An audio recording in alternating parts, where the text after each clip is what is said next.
My God, 2 hours of my life is just gone.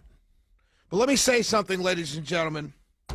Let me say this. I'm going to say this as strong as I possibly can say this.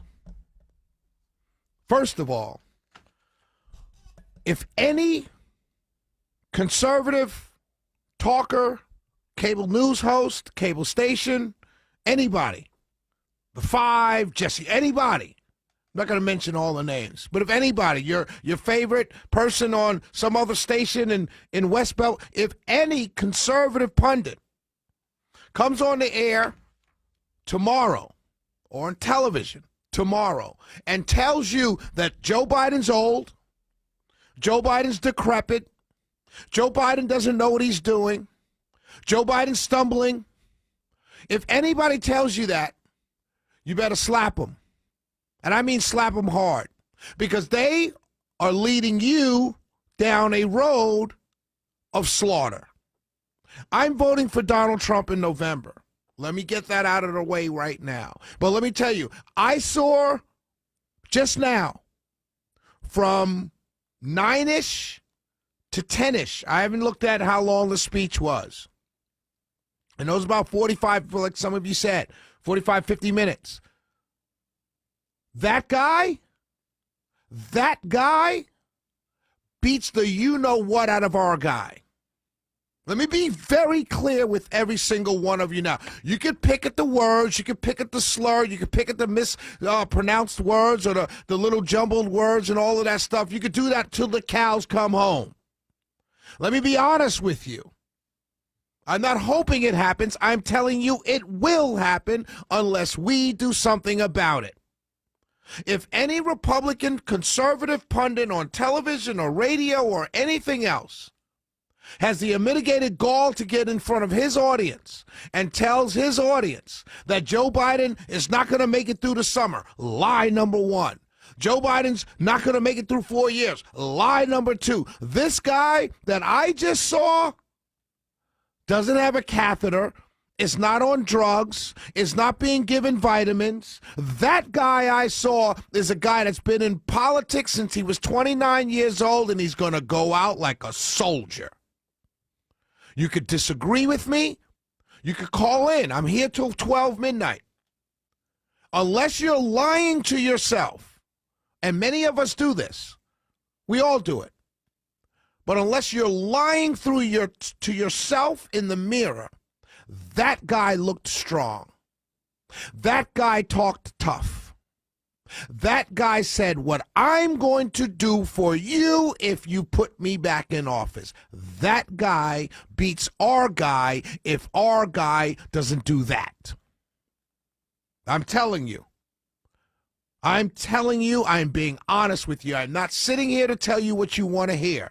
I'm not going to sit here for the next 45 minutes and make jokes and talk about how old he is and pick out the one time he said, or whatever, and make that a running loop. I'm not going to do that. I'm going to tell you what the American people saw tonight, if they watched. Democrats loved what they saw. Many Democrats were comforted by the fact that what they thought this guy may be too old, they're comforted by the fact, he may not be. Understand what I just said?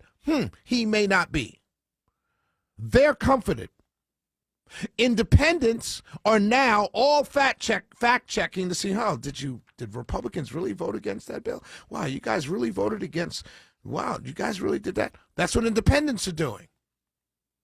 Our side is giggling and laughing and shouting, say her name. Say her name.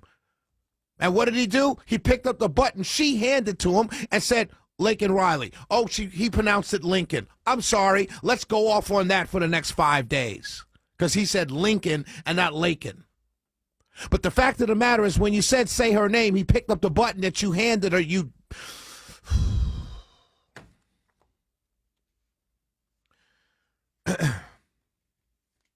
I apologize.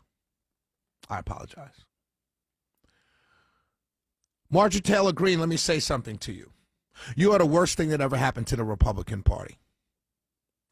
Representative Marjorie Taylor Greene, you're the worst person that ever happened to you're the worst thing that ever happened to the Republican Party. You screamed and yelled and shouted, "Oh, say her name, say her name." And the man picked up the button you handed to her, thinking, what did you think? He wasn't going to do it? When you handed it to him, he was waiting for you, you idiot. He wanted you to yell that out, you dumb. And you walked right into it because you're a clown. I want Trump to win in the worst way. But let me tell you, he can't win. He can't win. And he can't win because our side is filled with a bunch of raving lunatics. It's not that our policies are bad. We have the best policies. It's not that our ideas are bad. We have the best ideas. It's not that we are bad people. We are good people. We want what's best for people. But right now, the Republican Party is filled with a bunch of raving lunatics.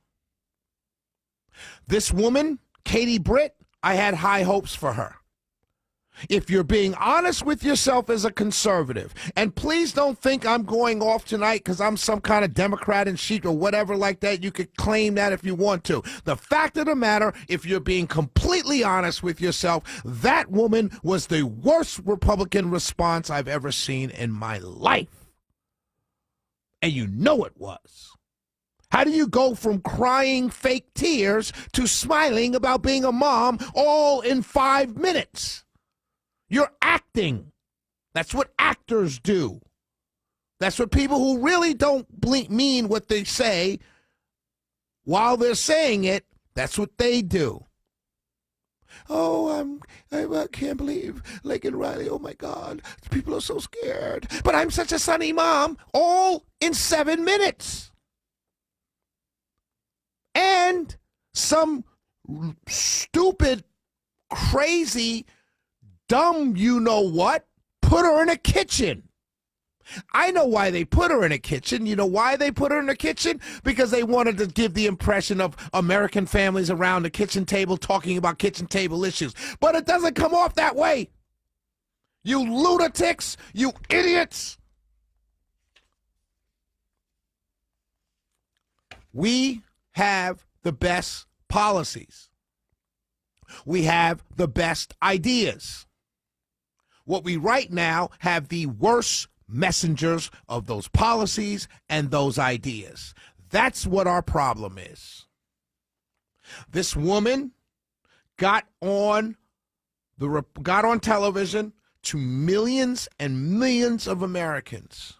She went on television with millions of Americans. And she sat there and she acted. She wasn't sincere. You see, when you're sincere, your emotions stay the same throughout the entire speech. Your emotion, you don't go from sadness to cheery to mommy to angry mom to middle-sized to sad. You don't go through all those emotions in one response, not in a political response. Now, if you're giving a speech at the Rotary Club, maybe you do, because those people are going to suck up the emotions. In this case, people want to see seriousness, not playtime.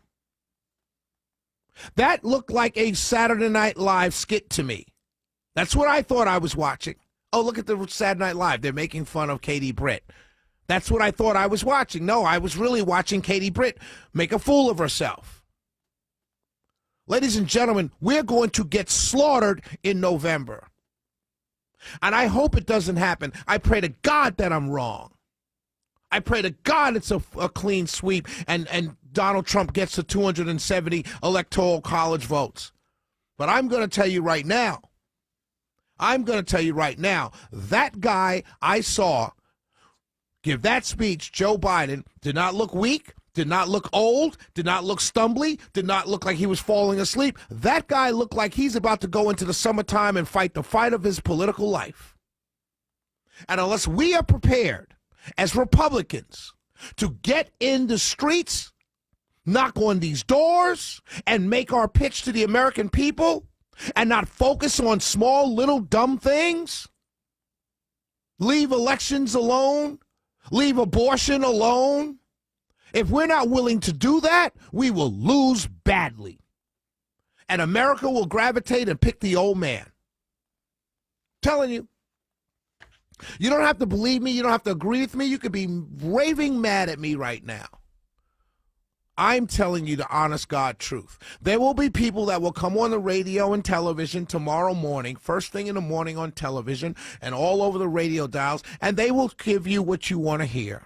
Oh, did you see Joe last night? And they will talk about him being old, and they will pick apart his speech, and they'll fact check, and they'll spin around, and they'll do the spin. That's fine. If that's what you want to hear, that's what you want to hear. Go to that. I'm sitting here. I'm not a grifter.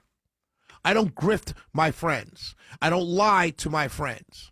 I'm telling you right now, that Joe Biden slaughters Donald Trump if we, the Republican Party, does not get his act together. If someone cannot sit Donald Trump down and be a serious candidate, I mean a real serious candidate, the guy I saw give his speech after Super Tuesday wins, that guy, I'll go to battle with that guy every day and all day and twice on Sunday. That guy I'll go to battle with.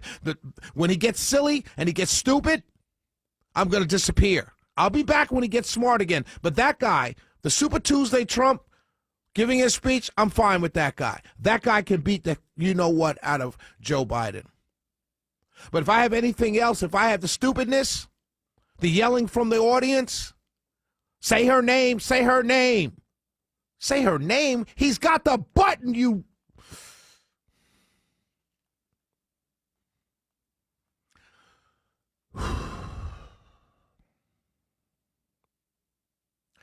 Being honest with you all. Those of you on the right, I know many of you are Democrats who listen also to this show. We're a very diverse audience. That guy came to fight tonight. Demented old men don't go back and forth with the audience. Demented old men who's got a battery in their back and they're charged up and ready to go, just gets up there and does what they say to do, and he says what they tell him to say, and then he keeps going, and then at the end of the time, when it says God bless America, he walks off the stage. That guy got up there and talked back to people. That guy had quips. That guy challenged the other side. That guy tonight gave a political rally speech. I ain't mad at him. I would have done the same thing.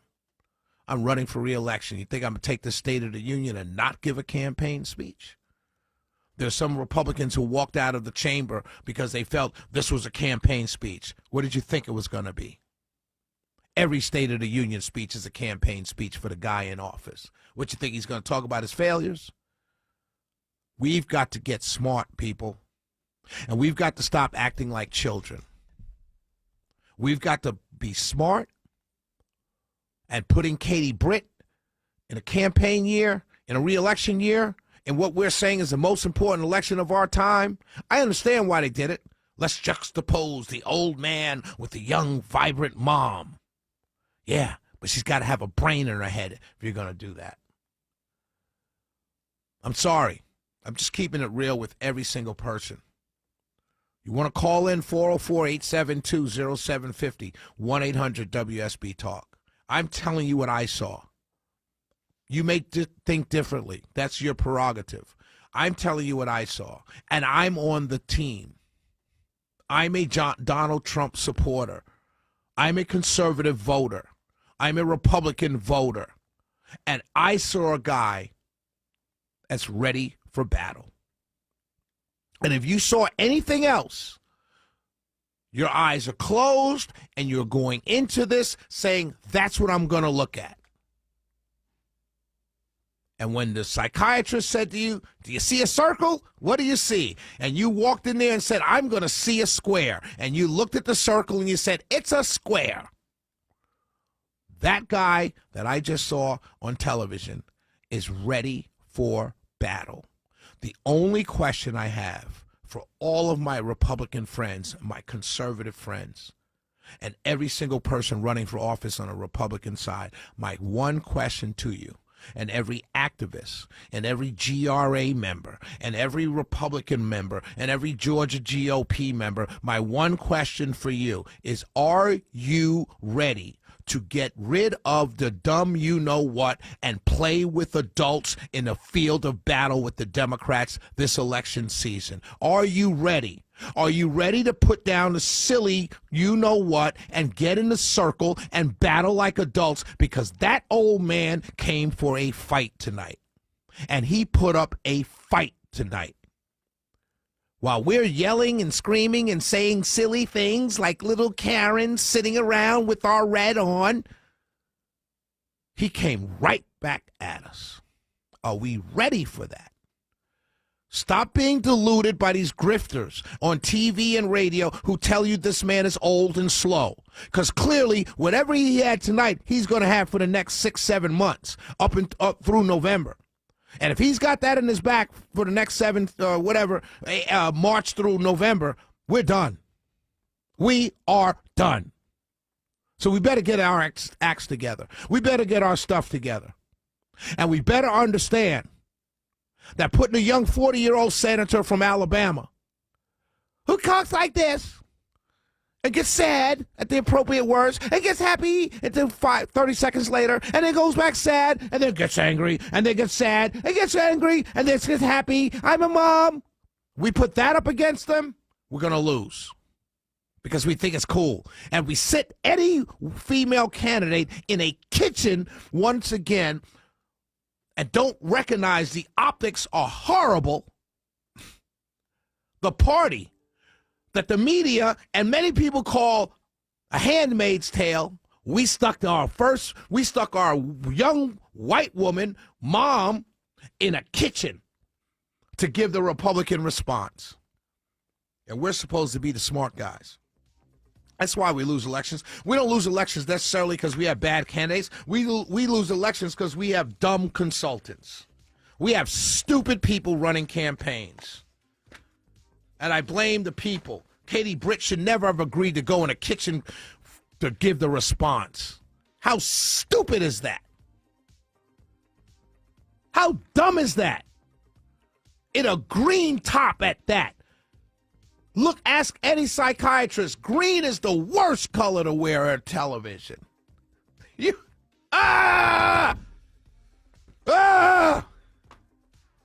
I'm telling you, if we lose in November, it won't be my fault because I told you all the truth. 404-872-0750, 1-800-WSB-TALK. Taking your call through midnight.